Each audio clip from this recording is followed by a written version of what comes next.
Good evening, everyone. We left off on page 244. When Kerry was done with the dreaded conversation, she led the kids back toward Connor's room, where her team and her brother were gathered. Stepping off the elevator, she turned her head to see Neil and Spencer walking back toward them. Quigley squirmed in Kerry's arms and attempted to dart toward Neil to greet him. Neil let the kids run at him and picked them up when they collided with his open arms. "Uncle Neil!" they squealed happily. "Hey there," he greeted them with a grin and put them down. He ruffled their hair and asked them, "So have you had dinner?" "Yep, but Mum says we can get ice cream," Patrick said. Kerry was astonished at how quickly they had bounced back after their conversation about their father. The children had asked every question imaginable, and Aiden had cried, and now they were thinking about ice cream. Out of sight, out of mind, maybe, she wondered, thinking that the children were trying to keep their spirits up, pretending that this was just a normal visit with Uncle Neil. "Well then," Neil said on the subject of ice cream, "I'll have to deal with that blasted piece of junk GPS the rental car service gave me, but we'll get ice cream, don't you doubt." He looked at Kerry and said, "See you later?" "Definitely. I'll swing by the house later on, probably." He nodded. "Justin told me he called his wife, and she isn't coming to pick up these little devils since I've got them," he said, smiling down at the two to let them know he was joking. "Give me your new cell phone number, for God's sake, so we can actually contact each other." "Good idea," Kerry said with a small smile, and she read off her new number to him as he entered it into his directory. "Wait right outside the hospital for Officer Reed. He's a friend of mine, and he's just going to follow you guys around." She smiled down at her boys. "Have fun, be good, and I'll see you both later," she said afterward, kissing both of the children on the foreheads and hugging them. Aiden took Quigley's leash, and the children picked up their backpacks and the four left the hospital. "Could you go track down a doctor and ask him where an empty room is so we can talk?" "Sure," he said, and walked away to do just that. Kerry led the way back toward Connor's room and nodded to the guard as they went in. "Spencer's looking for an empty room," she told Justin upon entry. He spun around and nodded, standing up. "The kids went with Neil?" "Yeah," she said. "So how is he?" Greg asked, looking at Connor. Sarah and Nikki were silent, but had moved into the room and now stood at the foot of Connor's bed. "He'll need some rehabilitation, but he'll wake up relatively soon," Kerry said. Her team smiled at the news. "That's so good to hear," Nikki said. Sarah and Greg nodded in agreement. Justin asked, "I take it you'll stay here tonight?" Kerry nodded. "As long as they'll let me. Visiting hours are technically over, but I don't think anyone's going to kick me out." "They probably won't," Sarah said. "As soon as I'm sure Connor's going to stay stable, and he's awake and my mom and dad can be with him, I'll come back to the crime lab," she told them. "Take your time, Kerry," Justin told her. "I would if there wasn't a reason to rush," she said, "but we need to catch them, and we can't do that from here." She wanted to be with Connor every second she possibly could for the rest of his life. Right now, she didn't feel like leaving him even for a minute, ever again. But she realized that she needed to leave him in order to catch Smith and ensure that Connor and her boys were safe. She also had a duty to protect Chicagoans and everyone else Smith might target. So her place, once she knew Connor was awake and in familiar company, was at the crime lab. Justin would normally have pointed out that the reason why Captain Wall brought Tillman down from Evanston was so that he could take over while Kerry stayed with Connor. But Justin realized there was far too much tension between the two lieutenants for him to even hint at the fact that Tillman was supposed to be doing Kerry's job. The door opened behind them, and Spencer stood there with the doctor. "Dr. Emily Taylor, meet Lieutenant Kerry O'Malley," Spencer said with a smile. "Dr. Taylor," Kerry stood to greet her, and smiled. "I understand you are one of Connor's surgeons." Spencer's eyebrow went up. "Really?" Dr. Taylor nodded. "Yes, I was," she said with a small smile, and took Kerry's hand. "If you'd like, I can talk to you about Connor now, or we can do that after you and your team have discussed your case. I have a spare room you can use." "That would be great," Kerry said. "I'll discuss the case with my team, and you'll be back here with Connor?" The doctor looked at her watch. "I can stay with him for at least the next 15 minutes, unless I get an emergency call." Kerry frowned. "All right, I don't want to take the chance he'll be alone. Spencer, could you stay here with him in case Dr. Taylor has to leave?" "We'll brief you later, Spence," Justin told him. Spencer nodded. "Of course, no problem."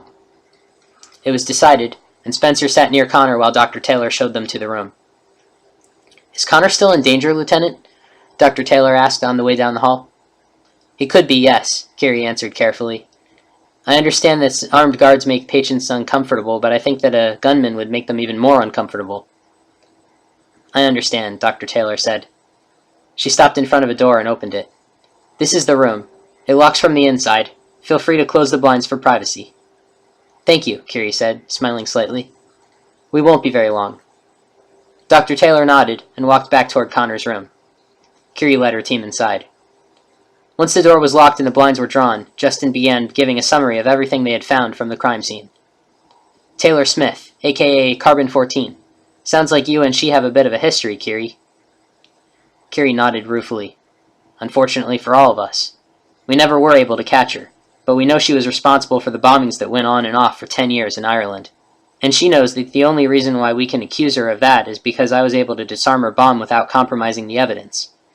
She's out for revenge, and it wouldn't surprise me if she's using the Diablo to get it. They don't know that, of course. But they're not big on supporting other people's revenge, Nikki stated. Right, Kerry said. They'd much rather look out for their own interests. The way to take down Smith might exist within the Diablo itself. In Ted Davidson, as a matter of fact. I'd like to talk to him soon. Justin nodded. That can definitely be arranged. As soon as you're back at the lab, we'll have him hauled back from lockup. Can I ask a somewhat stupid question? Greg asked. There are no stupid questions, Mr. Banning, Kerry told him. Go ahead. What else went on between you and Smith? It doesn't seem like you did enough to warrant her dedicating a good decade to getting revenge. I mean, she never got caught, so most criminals wouldn't exactly buy you flowers, but they'd probably want to lay low and stay free instead of get revenge and get caught. Especially if she's using the Diablo for it. She's putting herself at risk by potentially screwing them over. Kerry's expression hardened, and she looked at her team. They looked innocently curious. Kerry sighed and sat down on a nearby counter. Her team sat down as well, following her lead. I suppose you need to know in order to understand Smith. She's not exactly easy to understand. Justin shifted in his chair, crossing his legs. Nikki, Sarah, and Greg were still. Kerry folded her hands in her lap. We should have caught her, she said. We had her fingerprints and a clue as to where she was working. This was about a year after I left Bomb Squad for Dublin's CSI unit. We pursued our clue, and I happened to be on the investigating team. To make a long story short, we ended up finding her home address. We caught her by surprise. You've got to understand, this woman is a genius in more ways than one. She has remarkable knowledge of explosives and engineering, and she's capable of advanced deceit. I would rank her among the most advanced serial bombers in at least the past 100 years. Greg smirked slightly. I'm not kidding, Mr. Banning, Kerry said a little too sharply. She softened her expression. Anyway, to be caught by surprise in her own house, with her pants down, literally, it was humiliation that no genius of her caliber could overcome. But that isn't what fuels her revenge, not in itself anyway. We moved in, and she was in bed with who we assumed to be her boyfriend. We had them, but he pulled a gun. Kerry closed her eyes briefly before she continued. I shot him. He was aiming right for me, since I was in the front, but I don't know how anyone could possibly think as fast as she did. She managed to get his gun, shoot one of my fellow CSIs, and escape into the other room. She could have easily been shot too. One of my team members did fire at her, but he missed, and once she was in that other room, she escaped. How? Sarah inquired. She had a closet in there that our sensors didn't pick up when we studied the floor plan. We found out later that she managed to cloak it. The closet was a trapdoor. It fell 2 stories into the garage. I don't understand how she managed to drive away after that kind of fall. There are so many unknown factors that went into that case. She broke through the garage door when she put the car into reverse, and she got away. Did you have squad cars surrounding the perimeter? Justin asked. Kerry chuckled bitterly. See, that's the interesting part. She cloaked her entire getaway route from our sensors. The garage we detected was a decoy. There was a car in it, but it was on the upper level. This garage she fell into was part of an underground workshop of hers. We collected quite a bit of evidence from it, actually. It allowed us to place her at 4 other bombings, all of which were fatal to at least 3 people, and we have evidence that she money laundered millions of dollars and ordered the hit on 2 gang leaders. I'm sure her list has grown since then, but we've never been able to find her. Greg scratched his chin. So she wants to throw away her freedom that she's enjoyed for all these years to get revenge on you? I killed her boyfriend, Kerry stated, and looked down. Other than pulling the gun that instant, he had no rap sheet. He was relatively innocent. She obviously wasn't happy about it, but she wasn't about to break down and cry over the man. That isn't all. We found another life sign that didn't show up on sensors. An infant child. Smith was pregnant when she planted the bomb you disarmed? Justin asked. We think so, yes. Again, this woman never ceases to amaze me. She would have been 3 months pregnant when she built that bomb. We don't believe she planted it. And the child was her boyfriend's? Nikki asked.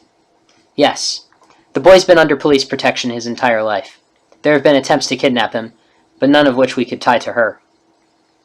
Doesn't mean she didn't coordinate them, Greg said. If she's been hiding out and gaining money and power, she probably has the resources to coordinate more than a kidnapping. That's exactly right, Kerry agreed. The boy's now almost 11 years old. He attends a boarding school. Every 3 or 4 years, the authorities move him for his own safety. Her team nodded. So now you understand why Taylor Smith hates me, she said. I didn't suspect she was responsible for this at first. I thought it was merely the Diablo trying to get their money off of the Warren bomb and venting anger because we thwarted their plans. But my suspicion is that she's using that as a cover to get her revenge against me. If she's targeting you too, Kerry, you shouldn't go anywhere without one of us, or an officer, Justin said, his expression very serious. Kerry nodded. I've already placed Neil under police protection, and the kids too. An officer is with them at all times. And despite the fact that I'm almost always in the company of police in one form or another, she said with a ghost of a smile, I will make sure I'm never vulnerable. I want you four to do the same. We will, Justin said. Definitely, Nikki told her. When my parents arrive tomorrow, I want them both under immediate police guard and brought directly to the station. They'll be safest there. I'll handle that, Greg said dutifully. Thank you, Mr. Banning, Kerry nodded to him. Did you find anything else at the warehouse? Nikki went over the DNA and trace she had found. So DNA's not incredibly conclusive, at least not as of now, but we've got a few suspects for who Smith's hired. Keep at it, and let me know if you've got any more leads. For now, you all look exhausted. Go home and get a few hours of sleep. We could say the same thing about you, Kerry, Sarah said rather boldly. Kerry chuckled. Thank you for your concern, Sarah, but I don't think I could sleep even if I wanted to. Justin stood up and everyone else followed suit. Kerry hopped off the counter. I think I'll head back to the lab for a few more hours, Justin said. I'll come with, Sarah offered. I've got to get back to Kyle and Amber, Greg said. He looked at his watch. They might be getting tired soon, but with those two, probably not. They should still go home, Nikki said. If you want, I could help you. All eyes suddenly went to Greg. Greg wondered what that was all about. Sure, he said. We'll take one car then. You two can take the other.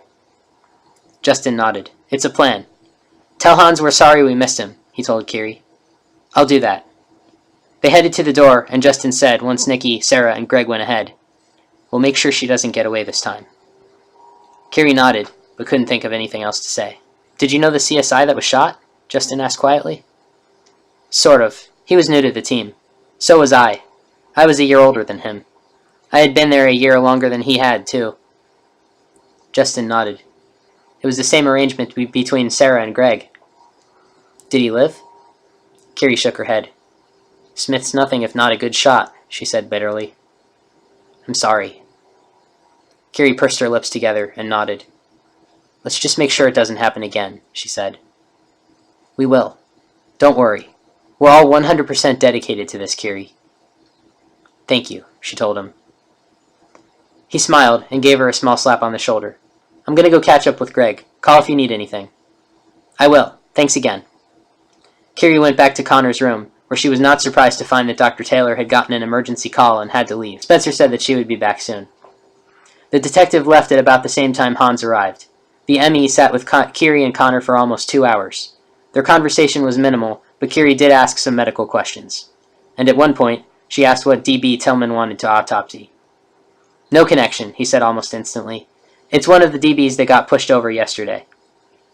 I thought I said no other cases until this one's solved, Kerry said, her annoyance with Tillman growing.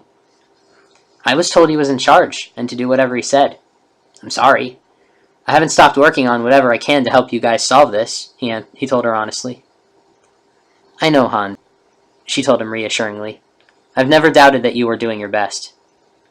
He seemed quite pleased at this compliment. Thank you, he said gratefully. You don't need to thank me for telling the truth. You've done really well. She sighed. And we shouldn't have a backlog of DBs waiting for autopsy, she admitted. Then changed the subject. When you get a chance, you need to track down Justin and Greg. They have some information about the case to give you. He nodded. All right, I'll go see if they're still at the lab. Thanks for coming by, Hans. I could hardly not, he said with a smile as he left. Kerry spent the next few hours talking to Connor, holding his hand, and trying not to think about Taylor Smith. She saw the guard leave and another take his place for the night shift. Dr. Taylor came in to talk to her about Connor, but had to leave early again because of another emergency call.